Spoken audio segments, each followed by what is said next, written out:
Hi, and welcome to this recording for Peaceful Parenting program. This is a one-off recording to discuss the issues around playful discipline, a new way of looking at how to actually teach your children the difference between right and wrong. And the reason why we're doing this today is part of the program that we run over the 9 weeks is to discuss some of the ways, some of the strategies to connect with your kids and also communicate with them so that they learn how to connect with you in the world, but also how to connect with others in the world in an appropriate way and also grow resilience. But one of the key factors that most people struggle with is the concept of discipline. Now, for me, part of the program, you'll understand that for me, discipline it's a funny word. Most people, when you think about discipline, think about someone standing over a small child and telling them off, and in a way that the child is forced to listen. And part of the issue that we have with that is if you go through the program, you understand how the brain works. And effectively, the way that we discipline now isn't effective because what it does is it sends the child into the part of the brain that is least able to understand you. In fact, it brings up more emotions such as fear and powerlessness. And also for the parent as well, you are often in that part of the brain, the emotional part of the brain, where you're feeling powerlessness and fear and aggression and anger comes as a result of that. So we want to take that away. We want to avoid that because a child is not in its most receptive state when they're in a place of fear. So we need to be able to move them from that place of fear into an open receptive state where they can hear and understand us. And why would we do that?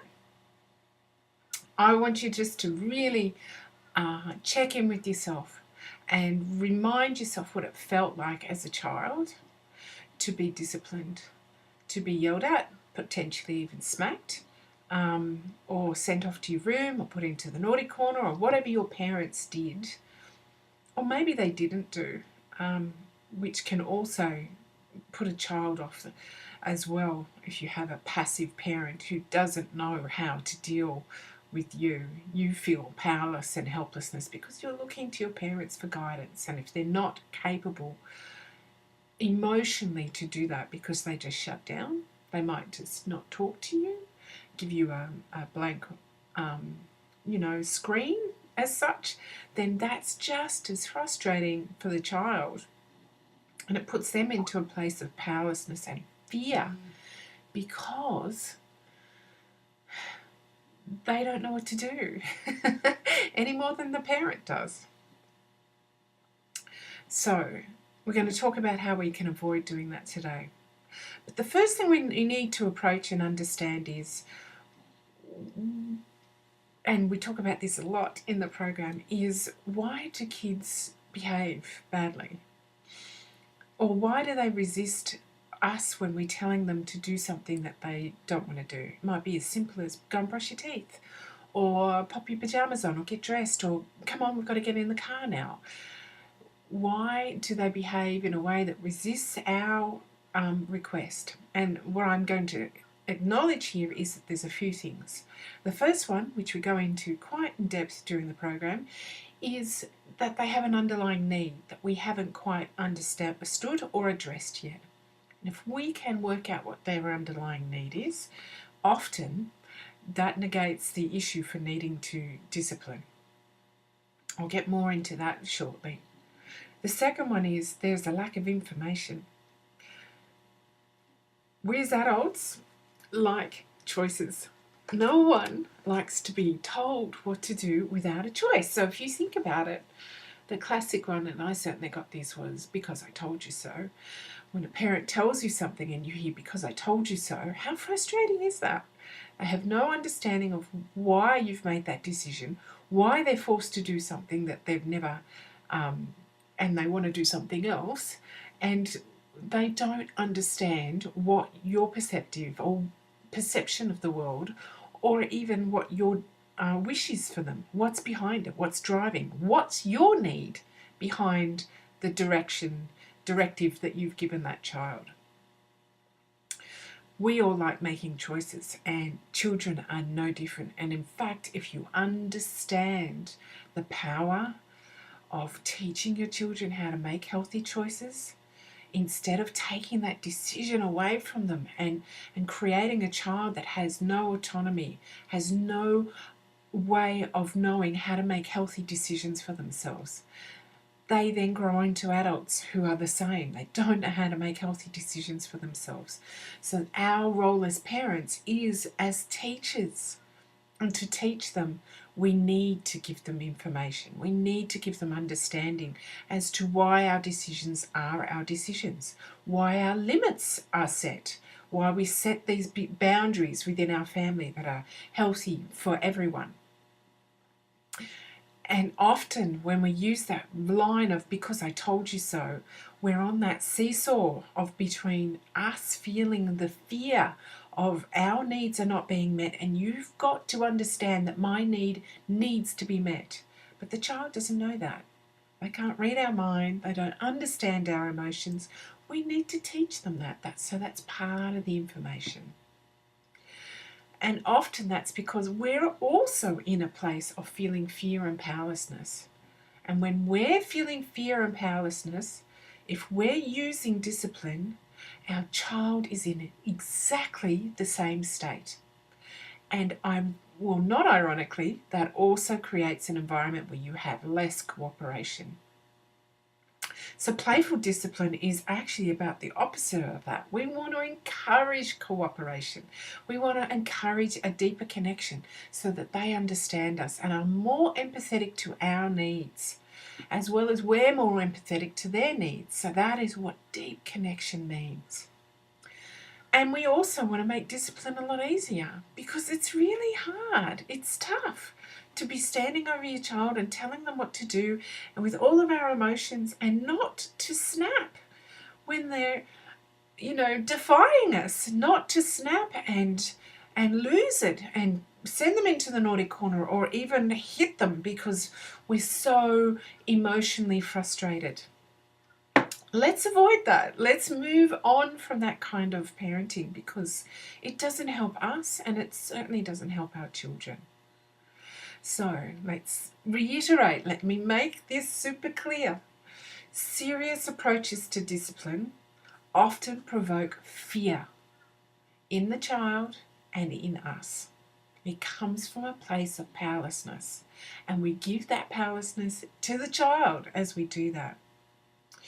Relaxed and open approaches to discipline, and even playful, allow the child to think and accept. Because what's the quickest way? If you watch your children at any age, when are they most happiest? When do you see them laughing and giggling and feeling happy and contented? It's when they play. Because they're in a relaxed state and their mind is happy and relaxed. So we can often use that state as it's the best state because they're so open and receptive to teach them things that we want them to understand about us and the world and relationships. Because children have a natural need and a natural desire to be cooperative. That open and relaxed state is where we're best able to get that child in that relaxed and open and willing state to cooperate. Now, we've all experienced children who maybe tuned into our emotions a little bit. Maybe we're a little bit stressed, or we've just come off the phone to someone that's made us upset, and we're, stomping around the house or doing something, and we're deep in thought, and that child picks it up. Often it's the sensitive child of the family, and they pick it up and they go, okay, something's not quite right here. And then they suddenly start wanting to help you. So they might pass you something, or here, mummy, I'll help you do the washing up, or, can I put those clothes away? You suddenly see a level of cooperation in your child that, normally they're oblivious to because they've picked up on your energy. That is the kind of state that we want. We want your child to be open and receptive to listening and observing and understanding how you're feeling, so that they're more able to take on what you need to teach them and tell them in that receptive state, and keep it in the logical part of the brain and not the emotional part of the brain. So often discipline, traditional discipline, is all about instilling fear so that the child is fearful of your reaction or the result, so that they don't do what you don't want them to do. That doesn't teach them empathy. That doesn't teach them choice. That doesn't give them the ability to go, hey, hold on a second. If I leave that mess out, it's going to create a havoc for mum and she's going to be upset. No. They're cleaning up desperately because they don't want to get in trouble or smacked or put into the naughty corner, and that is something that we want to avoid. We want them to be more cooperative, and their choice is made out of a desire to cooperate instead of out of fear. So how do we do this? Well, there's a few ways that we can do loving and playful discipline. First, we need to understand, again, go back to those issues as to why they are resisting, why they're creating, what's the behaviour. Now, often the behaviour has an underlying need. So let's take the classic one about not being able to get your child into the car in time to get them off to daycare or off to school. And they're doing this habitually every single morning, that they resist, they drag their feet, they don't want to go to school, they, create a problem every single morning, or every time that you try to get them to a particular place where you might be leaving them there. Let's give that example. So often that is coming from a place of feeling anxious about the separation between you and your child. Now, if you tune into that, you will understand, yeah, that's true. They don't want to be away from me. They'd rather be at home. Often we think, well, they just want to be at home. They're going to get under my feet. They just want to play with their toys. But in reality, there's an underlying anxious feeling about being away from home, being away from you, being away from another sibling or another parent. And that's what we need to deal with. And many parents often push through that barrier and just keep forcing the child instead of understanding there's an issue here that we need to address. There's something that they need to understand in order to feel comforted and okay by that separation. So what we can do is something that is called separation play, or perhaps even there's a couple of ways we can acknowledge it. And one of the techniques we talk about during the program is name it to tame it. So name the emotion, name the reluctance, name the feeling, but also tell the story around it. So bring the bigger picture together. But you can only do that when the child is in that receptive state. So when you're doing that, if your child is in that anxious state, that's not the time to talk about a story or anything like that. But what you can do instead is turn it into a little bit of play. And everyone has done this on the odd occasion, but you haven't realised how effective it is. So perhaps we might have a young girl, and she's not wanting to get into the car, and you might turn it into a game. You might go, I wonder where Stephanie is. I can't see her anywhere. Where is she? And you're looking under cushions, you're looking behind doors, and you're looking, you're going outside, you're looking around the corners outside, and she's laughing and she's giggling because she's going, I'm here, Mummy, I'm here, and you're pretending not to see her. Where is she? I can't see her. You're turning the whole thing into a game. So, and she's desperate, she's giggling, she's laughing, she's trying to get in front of you. It's a whole game. So all the way to the car, you've turned that into a game. And eventually, she might be in the car, and then that's where you go, oh, there she is, and she's laughing and giggling. And that's when you have the opportunity to strap her into the car seat and say, oh, thank God, I found you. I really thought I'd lost you, Keep the joke going until you get in the car and you start driving. And that's the point where you can acknowledge, sometimes it's really hard to leave Mummy and go to daycare. You'd rather stay at home. That's the point where you name it, what's going on for her, and allow her emotions to come up and to talk about those emotions. And then you can broaden her perspective about it. You can talk about the benefits of going to school and how she gets to play with her friends and try new things, and also how mummy has that time to do X, Y, and Z. Maybe it's to go to work, or maybe it's to focus on things you need to focus at home, and to broaden her understanding that she is getting a benefit from going to daycare, and you are also getting a benefit as well, so that she feels more confident and more understanding. So the key is turn it into a game, something that's funny, something that she'll laugh about. Involve all the kids if you've got more than one child. So that's one particular way of playing. The other way is a nonsense kind of game. So maybe you are struggling with getting your child into the bath and they don't want to take their clothes off. And you can start making fun and making jokes. Not fun of them, but making jokes and making you, well, I'm going to have a bath. I'm going to do it without you. Make it into a game. So they can understand and they can start giggling. Or maybe they don't want to put their pajamas on. You put it on. I'm going to put your pajamas on. I want your bed. I used to do that to my daughter, and she would be giggling and laughing as I crawled into her bed and grabbed her teddy bear and said, oh, it's my teddy bear. And she would be in there like a flash because it was fun. And at that point, we could both lie down next to each other and talk about the emotions that come up. The reluctance. It feels like you're missing out on something, doesn't it?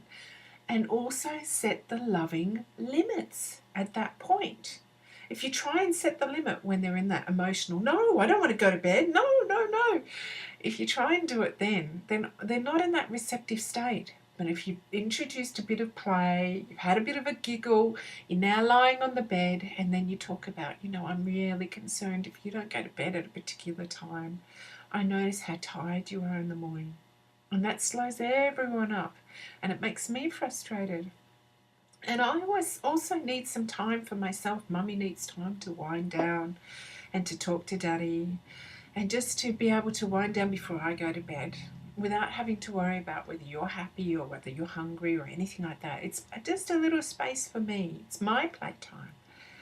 And so you're talking to the child about, and you're acknowledging their emotions, and you're talking about your needs, and both of you get to understand each other more in that space of connection and caring. Now, often, we don't think to do this at really crucial moments during the day. It might be something that is pressing. Maybe you're on, like me, I'm on a Skype call or a video take, and you've got a child who doesn't want to leave the room. If you've got a partner and you can engage with them too and sort of talk about, let's make this more playful. So you have your partner running down the hall. Oh, look, Daddy's running. How about you go and chase him down? And they make a game of it. Again, that is a way of instilling cooperation in that space. And often it's because of that fear, that space of feeling powerlessness. They don't have a choice. You want them out of the room. Out of the room. They don't have a choice in that. And we, as adults, know what that feels like when we are in that place of powerlessness, when someone tells us what to do and we don't like it. Trust me, no one likes it. So we need to make it a little bit more gentle so that we can provide that space to acknowledge those emotions and to express them. Because often what happens is when you're in that place of powerlessness and you turn it into a bit of a game. So we're having a game, we're on the bed, we're having a joke and a giggle, and they're now calmer now, and we start talking about it and their emotions come up. Often it's all of the repressed emotions of feeling the fear and the powerlessness during the day. So sometimes parents think during the playful play, they might think, this isn't working, I've now got a child who's crying. Actually, it is working. You've just given them a gift of providing a space where they can allow their emotions to come up, and we can sit with them while that emotion comes up, and we can name it. We can say, Oh, that felt good, didn't it? You've got all of these emotions coming up. You felt sad about this, don't you? And often when that happens and we let the child express themselves, and sometimes they can turn aggressive. So you might have a child who suddenly is one moment really happy and the next moment they're aiming to hit you or kick you. Now again, if we can remind ourselves that this is their repressed emotions coming up, and we can just hold them at that point, hold their legs and say, look, I can see you're really angry now. All of your emotions have come up and it's overwhelming. I'm not going to let you kick me. You say it in a loving way. It's setting a limit. I'm not going to let you kick me. Or your bedtime is at 7:30 because you need the sleep. Your body needs time to recover and grow. So 7:30 is when you're going to bed. And you make that loving limit in a very calm voice when they're now calm and they can hear you. It makes a huge difference. Now, one of the other ways you can help your children to actually release some of that fear and the powerlessness is actually to do what we call power reversal games, or, you're big and I'm little. And this is where we let our child chase us and we allow them to grab us and we allow them to, tell us what to do as part of play, a play environment. Now, when I say that, a lot of parents go, what if they don't take me seriously? What if they keep going on? Well, paradoxically, what happens is if we meet our children's underlying need, and that might be just to let off a bit of steam in terms of being able to express themselves and to allow their emotions out. Paradoxically, what happens is that when we allow those emotions to arise and let them out and we meet that need, we often get greater communication.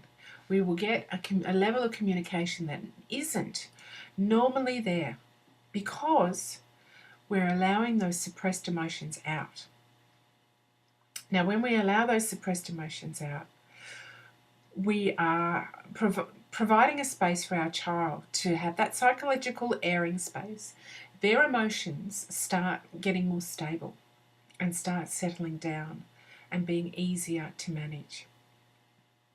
So it makes a huge difference to do that, to allow them to do that. So when those suppressed emotions come up, allow them to come up. It's really important. Now, I did promise, and I think we've got a bit of time, to talk about diet and diet for cooperation, specifically for cooperation. Now, let me talk about a few things that I'm fully aware of now. Now, just to remind you, for those that have heard the program, you will understand that I have a fully grown adult boy. He is 26 years old. And when he was 4 years old, 4.5, he was diagnosed with ADHD. And thankfully what had happened was I had a really good daycare mum who understood the power of food. And she said to me, what you're feeding him isn't helping. He's coming to a daycare and he's bouncing off the walls. So she said, you need to get him checked out.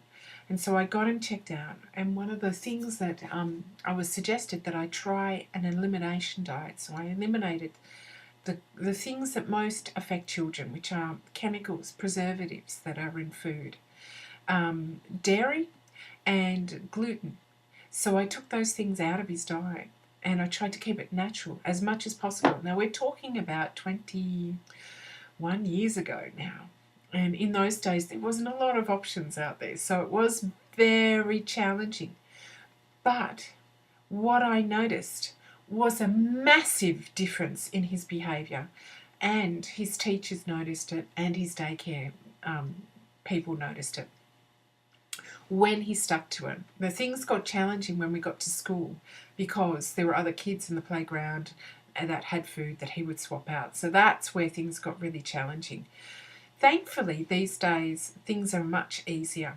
But they're also a little bit more tricky because you may or may not have seen on a lot of news shows lately, there have been some discussion around people that have gone gluten-free and how it's just as ineffective. Now, what I would say is, yes, it is ineffective if you're just going to the health food aisle in the major supermarket chains and buying gluten-free pasta or gluten-free, flour and so forth, because they're just as highly processed, highly, you know, devoid of nutrients that our body needs. So we need to not look at that.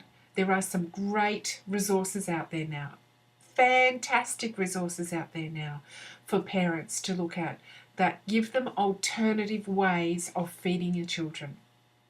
And I will name a few of them, but let me talk first as to why we're looking at what we need to look at. The first one I want to address is sugar. Now, sugar. Most people don't understand that our body has a natural state. When we have that natural state, we do not have what we call insulin spikes. So insulin spikes come about when we eat too much sugar, too much carbohydrates, and bread is one of those. It spikes your insulin straight away. What happens in the body is that it spikes the insulin, and the insulin goes into this massive rush trying to deal with all of the the carbohydrates that are in the system. And then what happens is it exerts a lot of energy and the insulin suddenly crashes, and we're on this insulin spike, going roller coaster, going up and down. Why is this so important? Well, the human body is actually only designed to carry 1 teaspoon of sugar in our blood, in our body, at any one time. 1 teaspoon. So if you go and pick up any kind of package or fruit juice or cordial that we might be giving our children, we are giving them a massive dose of sugar and creating this insulin spike. 1 teaspoon. 4 carbohydrates equals 1 teaspoon. So when you look at a packet of chips or a piece of bread, and I think bread holds something like 78 carbohydrates per slice, then we're looking at a massive amount of insulin that the body needs to gear up in order to deal with it. One of the studies that was done on adults, on couples, they took 121 couples and measured their glucose in their blood. And also they could predict that when that blood spike or the insulin spike had hit and the blood sugar goes down, it correlated with heightened aggressiveness between spouses. Now, if we're talking about adults here, imagine what that does on a child's level. When that insulin spike goes down and suddenly we see our kids punching their siblings or yelling at us and getting aggressive, it creates a problem within their system. The other thing is, one of the things we need to really be aware of is, how are we feeding the body? We've been told for years, fat is bad, get low-fat milk, low-fat yogurt, low-fat this, low-fat that. And the reality is, the research is now there that fat doesn't make us fat. In fact, it's the carbohydrates that are making us fat. And fat is essential for the brain. We're not feeding our bodies right. So if we're feeding our kids low-fat things, we're actually missing out on essential nutrients and vitamins that are in full fat. Dairy, cream, cheese, full fat, butter is good for us. And if you just need to go and have a look at some of the latest research to understand that. And I'll point out again a little bit later on who you can go and check out for that kind of information.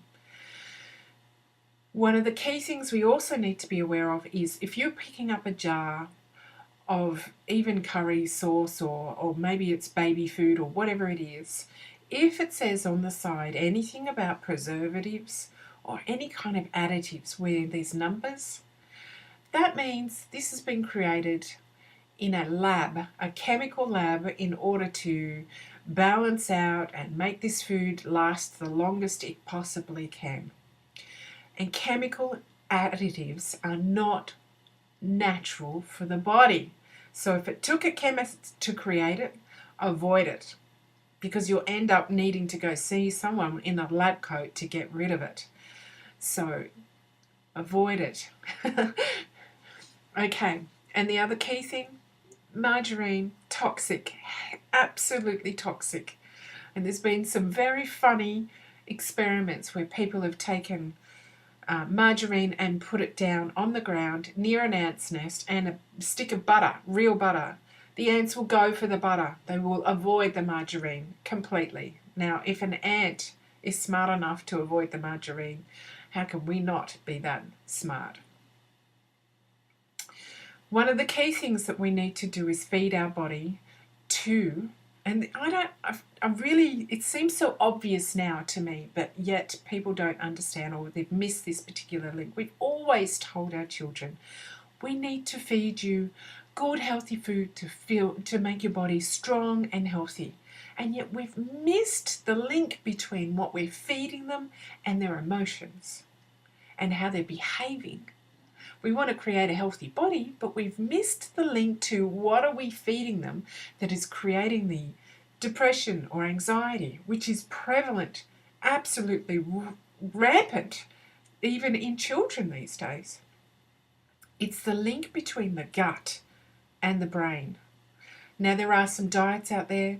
There's a diet called the GAPS, which is about gut and psychology diet, which is the link between how the gut and the digestive system uses food, or our lack of real food, and the result that has on our emotions and our way of thinking, a way of taking information in. So if you actually, and there's research too about how you can increase your ability to think, so your IQ can be increased by what you're eating.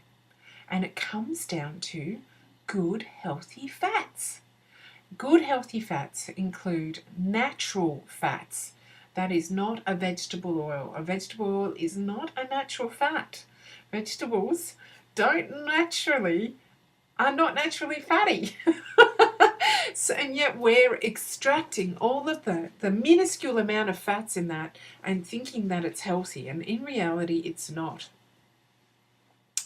Olive oil is healthy, but with all oils, you need to understand that treating them in such a way can create them and turn them not healthy. So they turn into something that shouldn't be digested. And olive oil is one of those. It has a very low smoking point. So if you're cooking with olive oil, you really don't want to turn the heat up. And in fact, I would avoid it. Now, my family is completely switched over to coconut oil, virgin coconut oil, which you can get these days in any health food store because it has a better smoking point, a higher smoking point, and it's also a type of fat that the liver copes with really well. In fact, the liver loves it and the body loves it. So you're feeding your brain. But the other ways, healthy fats are butter, real butter. No additives to it, no spreadable butter, just real stick of butter. The body loves the fat. The brain loves the fat.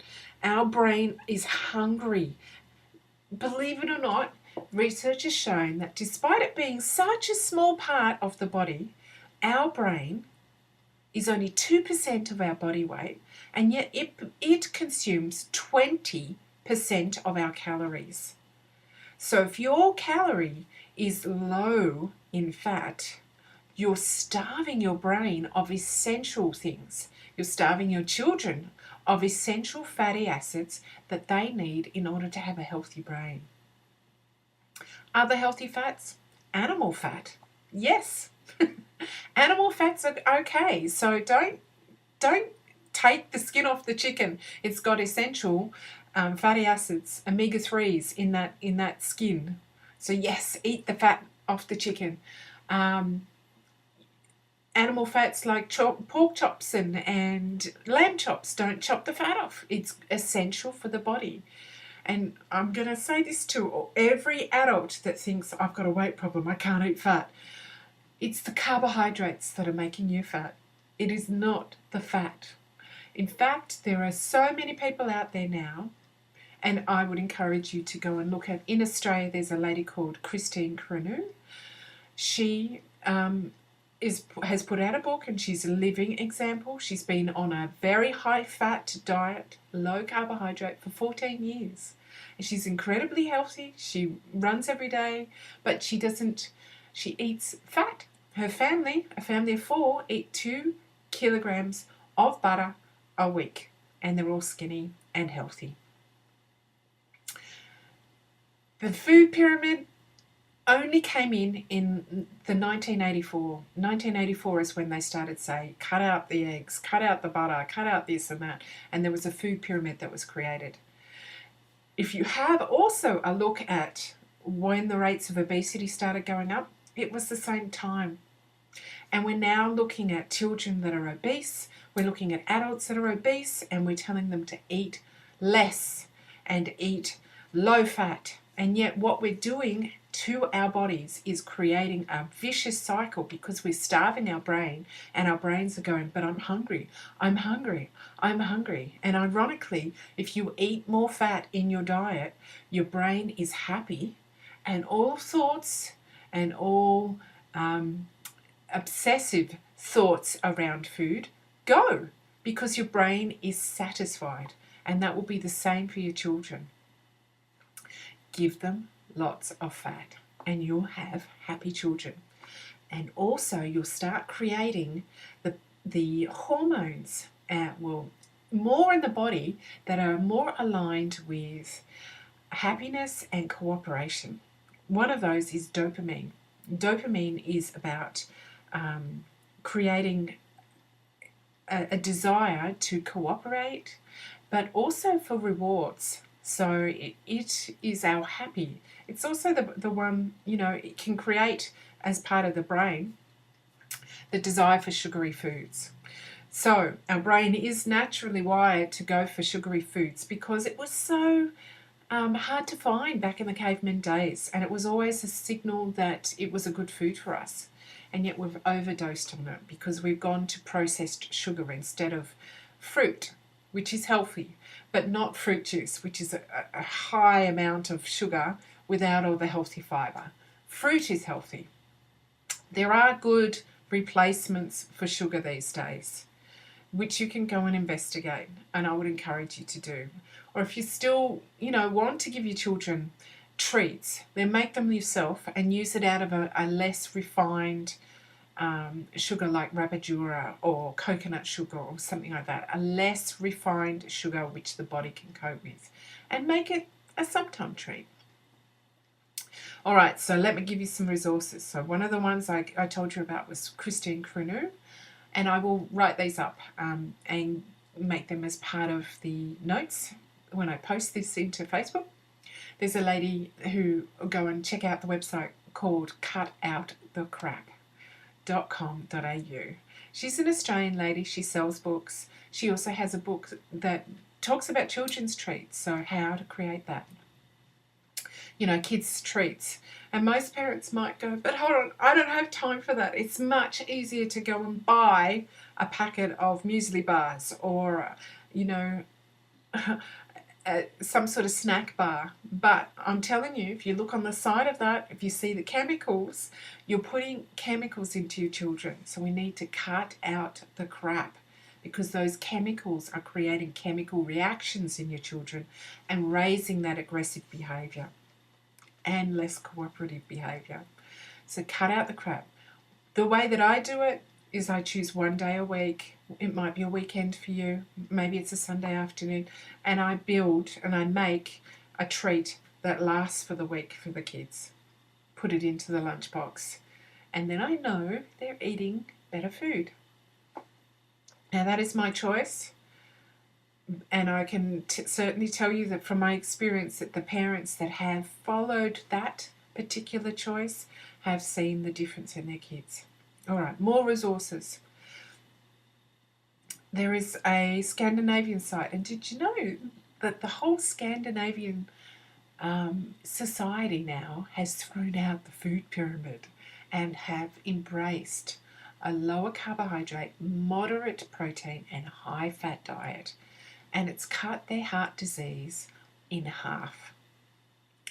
So there is a particular doctor who goes around and lectures at conferences and so forth, and he shows all of the evidence. So his website is thedietdoctor.com, and if you go and have a look at him, he will give you all the information that you need and the research as to why this way of eating is much better for us. Another Australian fantastic woman is a lady called Jo Whitten, and she has a blog called quirkycooking.com.au, but she's also a Thermomix, and if you aren't aware of Thermomix, it's basically a fantastic kitchen gadget that can do everything, but you can get much cheaper versions from I believe some of the big retailers, which will do the same. So it cooks, it chops, it mixes, and it grinds, all the things that you have Optane kitchen gadgets to do. This thing does it in one. It even weighs. So she has just released a cookbook which has a whole heap of food in there that she's been feeding her family for 10 years. So 10 years, yes, and she uses, instead of using wheat, she'll use spelt. But the difference, and this is another really important point, is that she sprouts her wheat, and not her spelt grain. She sprouts her grain. And what's the difference in that? Well, when you're sprouting something, the point at when that seed or nut sprouts or is soaked is when you switch on the most energy intensive process that seed or nut takes on. You're switching it on so that when we ingest it, we get all the benefits of that, all the benefits of all the nutrients that it has just switched on in order to grow into a plant. So she sprouts her rice, she soaks her rice, she soaks her nuts, and she soaks her grains. Big difference. And that is also been shown to be the difference between our particular Western way of eating seeds and grains like wheat and traditional ways. So traditional tribes would also have soaked the grains in order to process them and then turn them into some form of bread. And that meant that their digestive system was better able to take up the nutrients. At this process at the moment, and I think most parents understand that when you put flour and water together, you get glue.